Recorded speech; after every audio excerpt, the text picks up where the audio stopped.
Joining me live is Redbridge Group Director Simon Welsh. Simon, good morning to you. Thank you for your time today. What are your focus groups telling you at the moment? Yeah, thanks, Holly. Yeah, look, the cost of living pressures haven't released, and what we're seeing, I think, pretty well comports with what we're seeing in the polling, which is there was a little sort of pause in the trend off the Labor vote around the time of the stage 3 tax cuts. There was a belief in the focus groups. They've done something. This is terrific. Maybe there's more to come.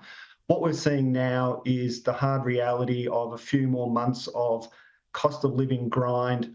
There's no other relief on the horizon. When we talk to people now in the groups and we ask them the question, do you feel like, we're through the worst of it? Do you feel like the worst is still to come? They're telling us that they still feel like the worst is to come. There's no sense of light at the end of the tunnel. And that you can't have that kind of stress and strain in the electorate without some kind of effect on vote. And I think so what we're seeing now is the resumption of the trend that was there towards the end of last year, which is that trend off the Labor poll. And as you said in the introduction, it's happening in some key demographics. And I think one of the interesting stories around this, which makes it a sort of a complicated story in an electoral sense, which is a lot of that decline in vote for Labor is coming off male voters particularly, but also particularly folk with vocational education. So people that you would traditionally associate with a strong Labor vote. The Labor vote is holding up reasonably well. There's a bit of softening there amongst university educated voters. So if you think about the seats that Labor picked up off the Liberals at the last election, most of those seats are very highly university educated, very diverse.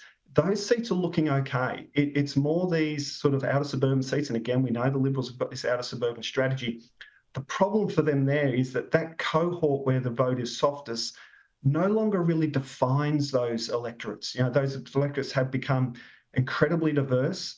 They have become incredibly better educated over time, or more, I should say, more formally educated over time.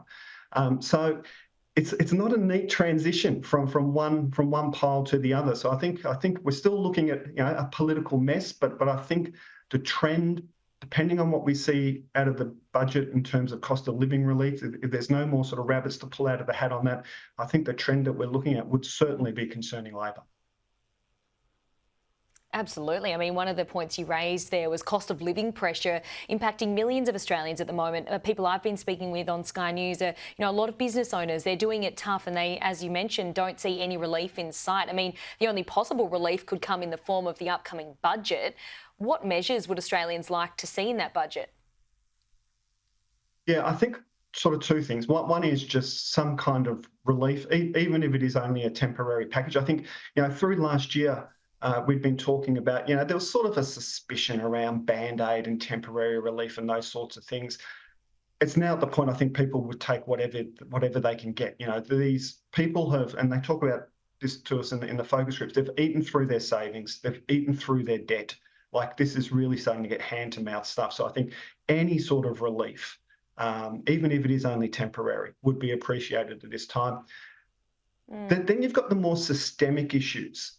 You've got issues around wages, you've got issues around housing, where people are looking, particularly on housing, people are looking for bolder, more dramatic kind of reforms, particularly that younger cohort that you mentioned in your introduction, where there is an issue for Labor as well. That younger cohort is looking for big ticket reforms that are going to put housing back on their personal agendas, because right now you talk to young people about housing and it's a non-conversation. They don't even think about buying their own home at the moment because it just seems so otherworldly to them with the pressures that they've got, the cost of property these days.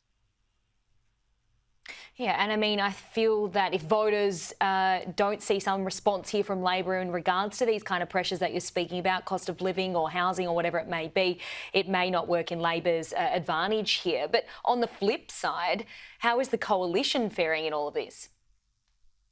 Yeah, it's certainly not a direct translation of one to the other. And if you look at the Liberal primary, it's gotten a bit better. It's still not enough to win an election, based on traditional sort of number crunching. The Liberals need to have a primary north of 40 to be able to win an election in their own right. So it's all the signs at the moment, and the trend, as I say, is pointing towards, next election a Labor minority government. A lot of time to go, a lot of water to go under the bridge. But if it was held right now, that's probably what you'd be looking at.